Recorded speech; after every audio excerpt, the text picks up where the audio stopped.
So today I'm looking at forgiveness. Can't quite work out whether I'm underqualified or overqualified for this.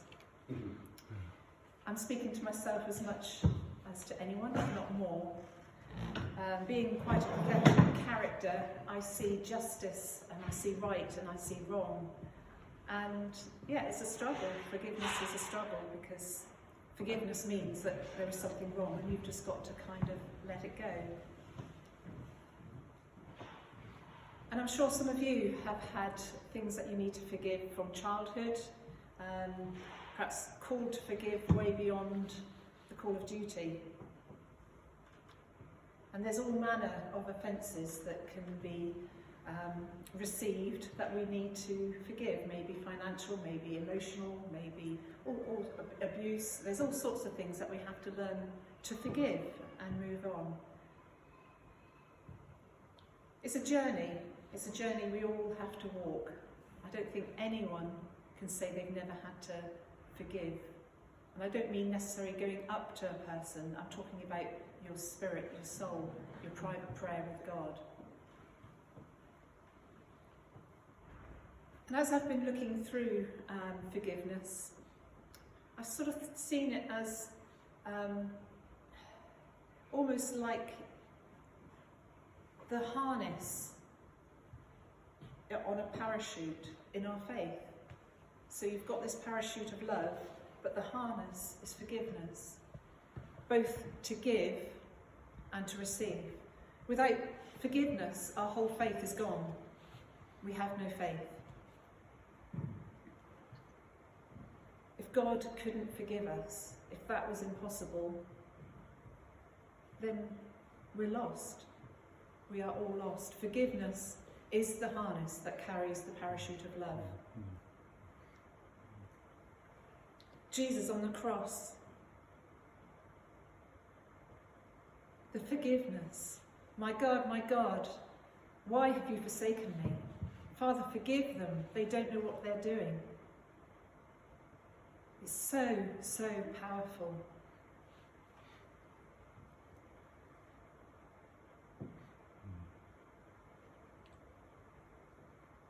God searches for us while we're still lost.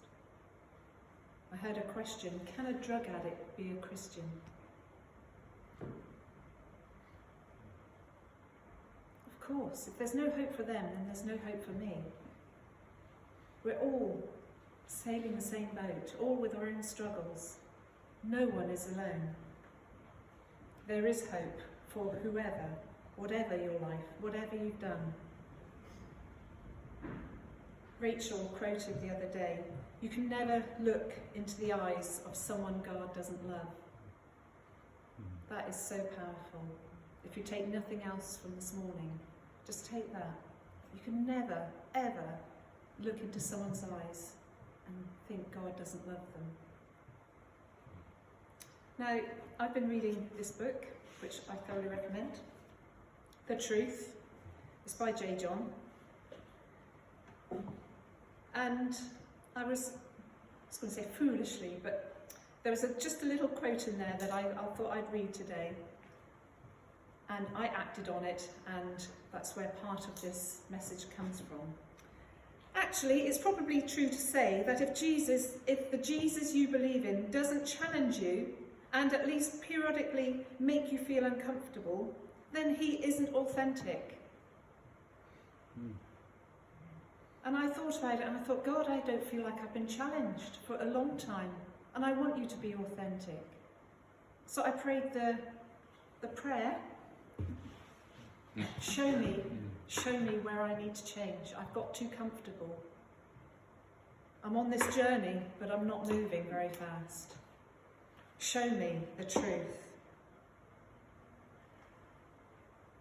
And in 1 Corinthians 13, love keeps no record of wrongs. Heather, do you keep record of wrongs? Maybe not literally, go on the computer, so-and-so did this. But do I keep a record of wrongs? Do I see people and think, oh yeah, I remember you?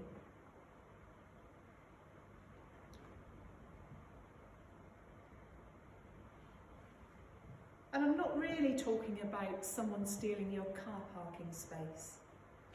You might get irritated, particularly if you're stressed. But I'm not talking about that. I'm talking where someone has let you down. Someone has said something. And it's a big issue. You've lost a friendship. You've lost your career. You've lost your house. I'm talking about issues that really do need forgiveness here. Where we need a miracle, where we need the Holy Spirit. And one thing that came to mind, and I can only have been 5 at the time, was Gordon Wilson. I was a bit older than that. And again, no, why didn't the picture come up? Anyway, technical. Gordon Wilson, there's a picture.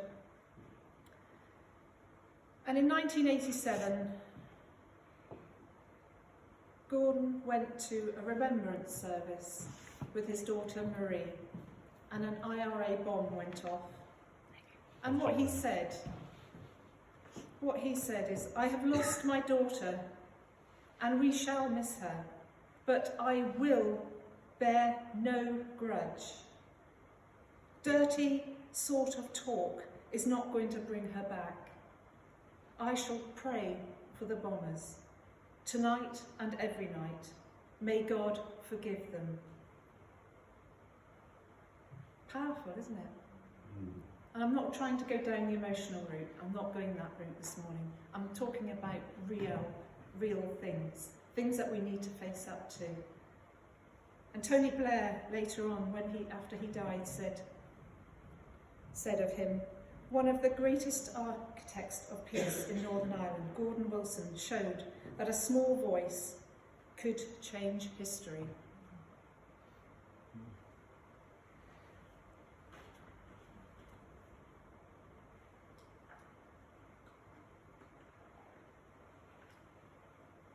Psalm 22.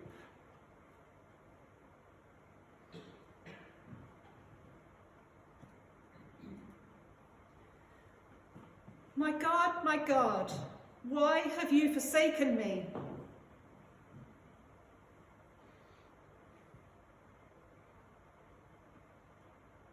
So carries on the psalm, full of woe, full of abandonment. You see to the others, but what about me? And then you get to Psalm 23. The Lord is my shepherd. Well, you don't get to that until you've gone through 22. You've got to travel through 22 to get to 23. There are no chapters and verses in the original versions.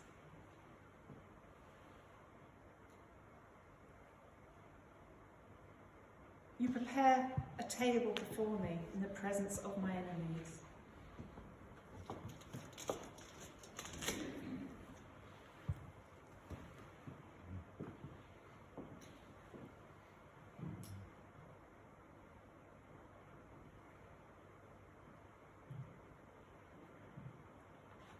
Jonathan, Saul's son, had a son who was lame in his feet.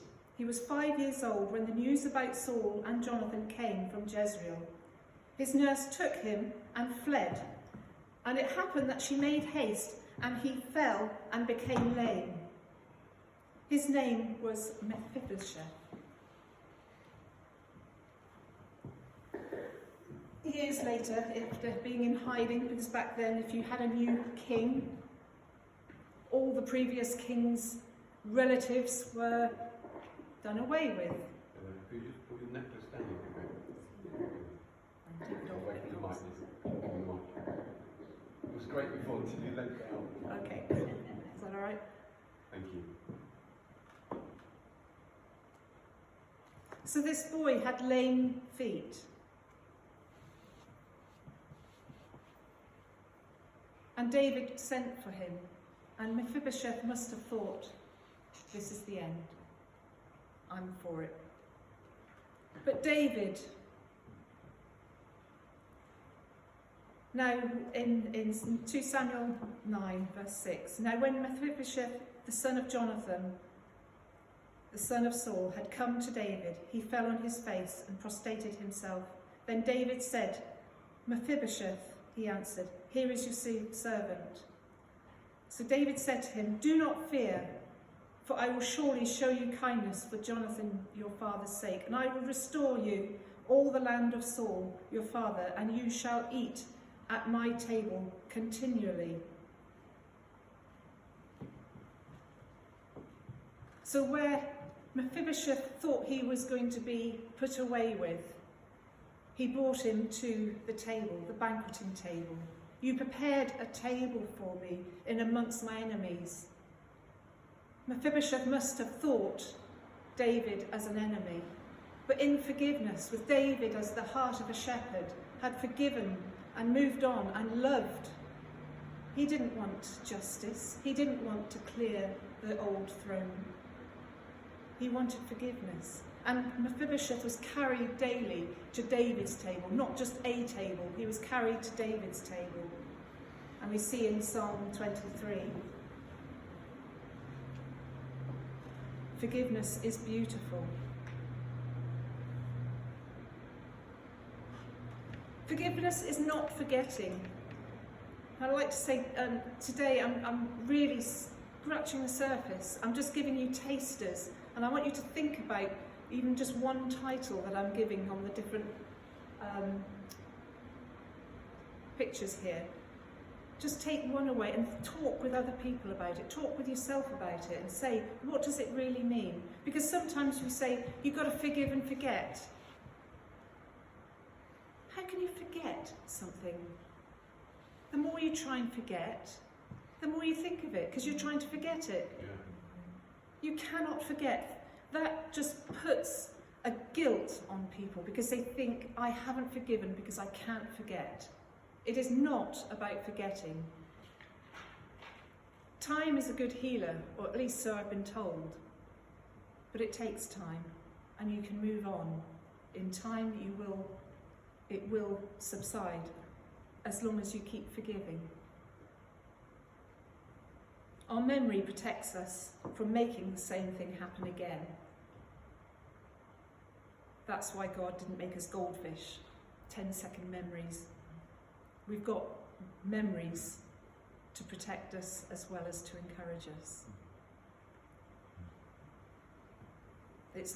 Forgiveness doesn't happen overnight. It's a time where,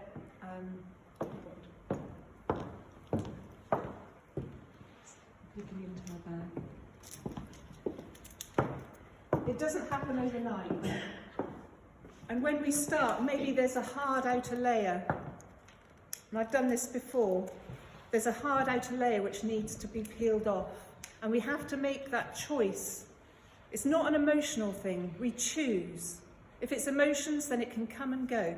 But you choose to forgive. You choose to say, I'm letting that layer off. I'm taking that layer so God can get that little bit closer to my heart. That little bit closer. And maybe a few weeks later, it comes up again and you say, no, I choose. Or maybe it's daily, or maybe it's hourly. Wherever you are, you have to just keep on peeling. And as with peeling onions, there may be tears involved. You may be crying your heart out and thinking, I haven't got there. But each layer, you're getting closer to the root, closer to your heart. And you're exposing more of your heart to God. And He can work with that. And you can just keep peeling away and allow God in more and more. Forgiveness is a beautiful thing. It's a strong thing. Forgiveness isn't a painkiller. Consequences happen when someone does something bad for you. So not only have you got the pain of the event, but you've also got the chance to let it fester in you. The other person's probably gone off unaware that they've even done anything to you. But you've been hurt, and you carry the grudge. You carry the backpack. You carry it. Pain is a consequence. But don't let it fester. Don't let it get hold of you. Forgive and bring it to God. Forgive and bring it to God. Forgive and bring it to God. And let healing come. And maybe you're thinking right now, well, I haven't really had those sort of issues. Everything's been really nice for me. It'll come. It'll come. Work, if you have work, family, relationships, it will come, and it needs to come out. Forgiveness needs to happen. Forgiveness is not pretending it never happened. You have to be truthful. You don't ignore what happened. And maybe the issue that you're dealing with needs a professional counsellor. You don't ignore it if it's a legal issue, if it was a form of abuse. You need not only to see a counsellor, a professional counsellor, and we do have a Christian one that we can recommend for anyone who wants to know one. I have a few cards. But you might need that. You may need prayer ministry. You can't ignore what happens. It was wrong. It was wrong. You can't whitewash it. There are consequences. But God doesn't leave us there. God calls us to bring forgiveness. And sometimes there's like in forgiveness, there's all these little sections, and I've struggled, you sort of think, well, I've got to forgive, and yet there are consequences with that, and you try and make friends with them again, and it happens again and again, and that happened to me when I was a teenager. I made friends with a girl who was a very naughty girl, and she just kept on hurting me over and over and over, and I learnt at the end, actually, it's better not to go there. I can talk to you and I can respect you, but I'm not going to have a friendship with you. Protect yourself. Don't put yourself in a vulnerable position.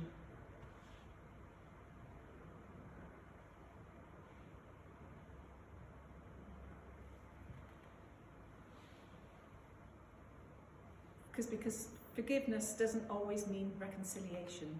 If there's abuse, then you have to face it, and it isn't wrong if you have to take it to a legal situation. It's not wrong. If there's abuse and you need to go to see the police, do that. That is not, oh well, I need to forgive them, so I'll just forget about it.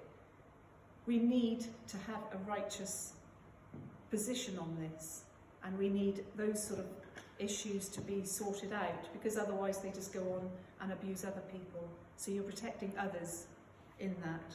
So forgiveness doesn't mean you don't act on it. I was at a Christmas service a few years ago, and I was just about to do Barty, and I was feeling a bit nervous about different things like I get. And I'd already got a lot on in my life, emotionally, and there was a lot of issues going on at the time. And a lady came, a visitor came, and she came straight up to me and she said, I hardly recognise you, you've got so fat.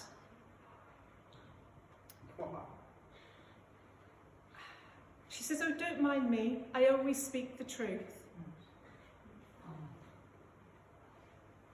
And I just couldn't believe it. It completely knocked me. I felt really awful the rest of the evening. I thought, I look that bad. And she's leaving a trail of bad seed behind her. And she's going around, and I can't believe that she's got very many friends, so she's got the judgments on her. I'd speak to her, I've got no issues, I'm not holding any unforgiveness. But it's just, there are people around like that. And we've got to be careful what seeds we sow. And I do think the devil lies to us. And I think if there was such a thing as a big sin and a little sin, I think he says, he twists it. So if you've done a little sin, suddenly it's made to be enormous. And, oh, you call yourself a Christian and you did that. And it's a big sin. Oh, you naughty, naughty girl. And actually, it's just a little seed that you've done, and you need to uproot it. But then he has the audacity to make big sins. Don't worry about it.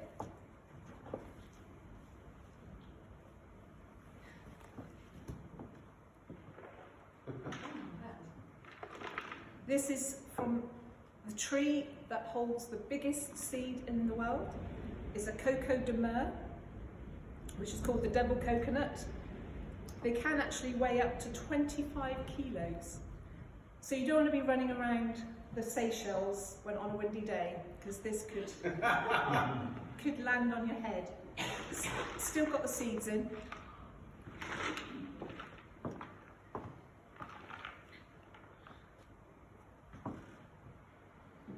Don't sow seeds of unforgiveness, because it's probably that size. An unforgiving spirit is a big seed.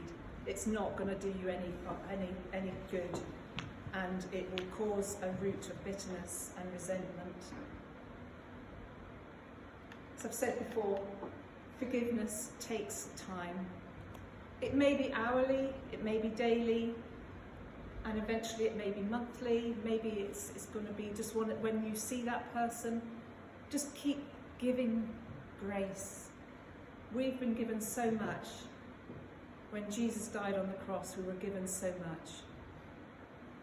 It's not a one-time event, like the onion. You just got to keep peeling away. Forgive, forgive, forgive. Keep choosing to forgive.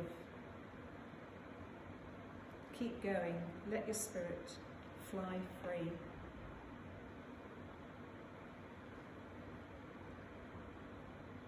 Our faith stands on forgiveness.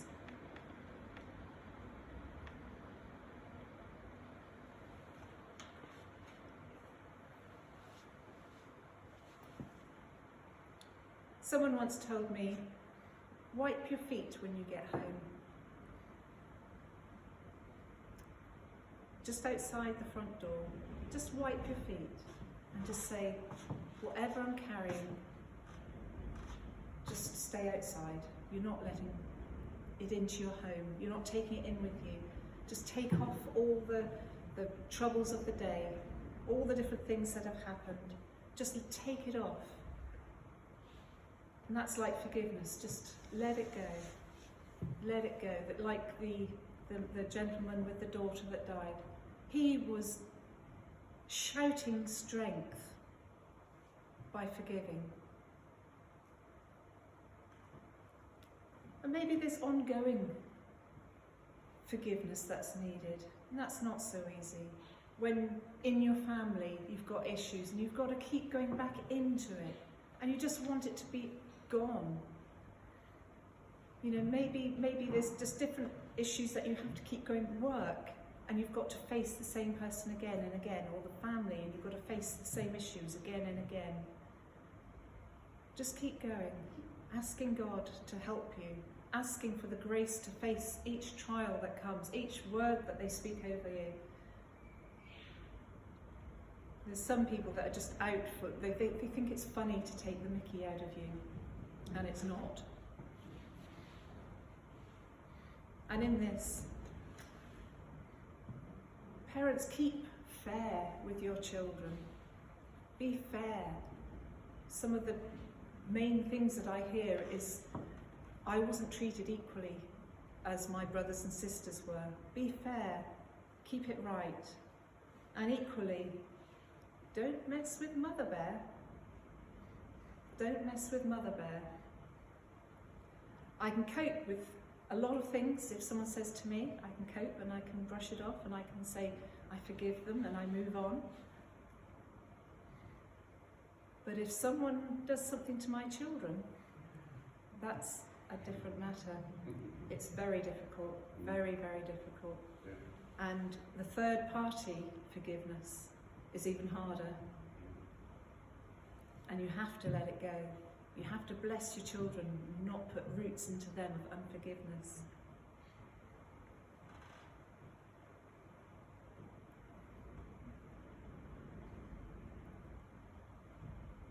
Another story that needed forgiveness in the Bible. I mean, the Bible's just full of forgiveness. It's just full of it. So I had to pick a few. And Joseph, he had it pretty rough with his family. And I'm sure his brothers and sisters would have said, it's just not fair. The way my dad treats Joseph, he just gets favouritism all the way through. So they did something rather nasty, and got rid of him. And then years later, Jacob had died and the brothers panicked.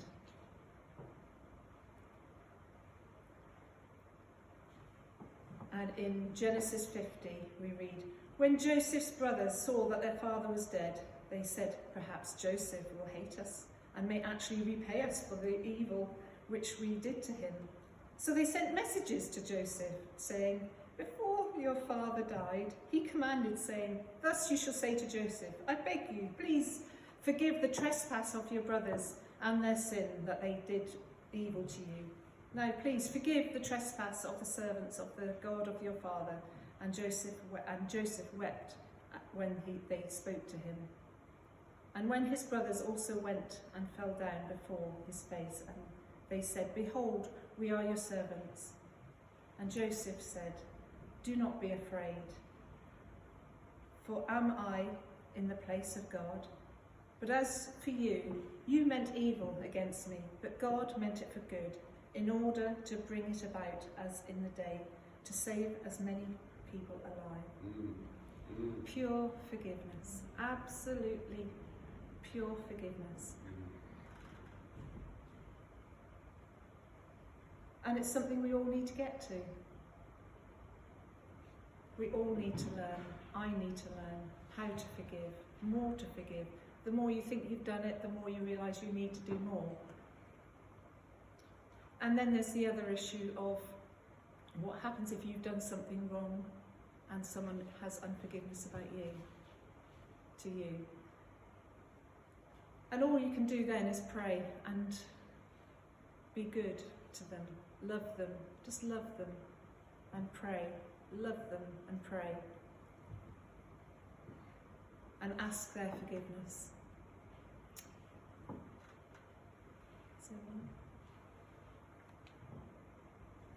God freely gives us forgiveness. And then another one.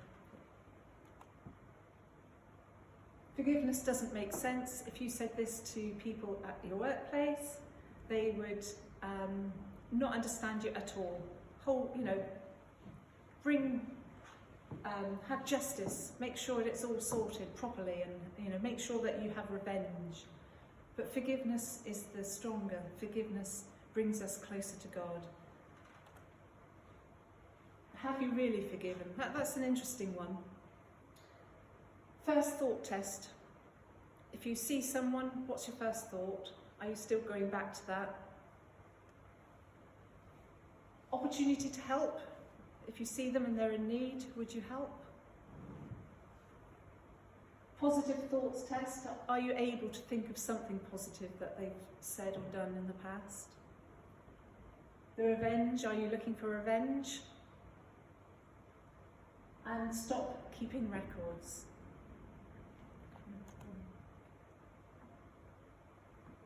So forgive others. That's what we've been looking at this morning. Forgive God. Maybe you have issues and that needs to be addressed. If you think, why did you make me like this, God? Why did that happen, God? We've got all sorts of...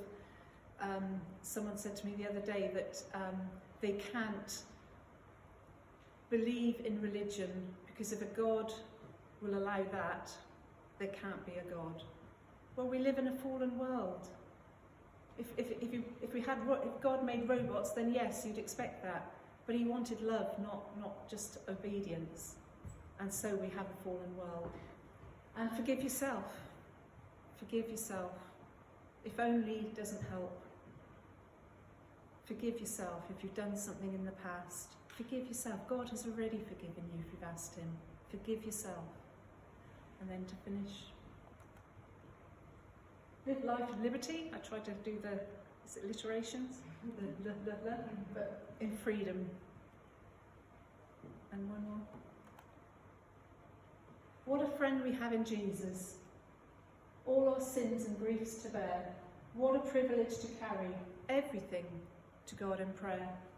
Oh, what peace we often forfeit. Oh, what needless pain we bear. All because we do not carry everything to God in prayer. Bless you.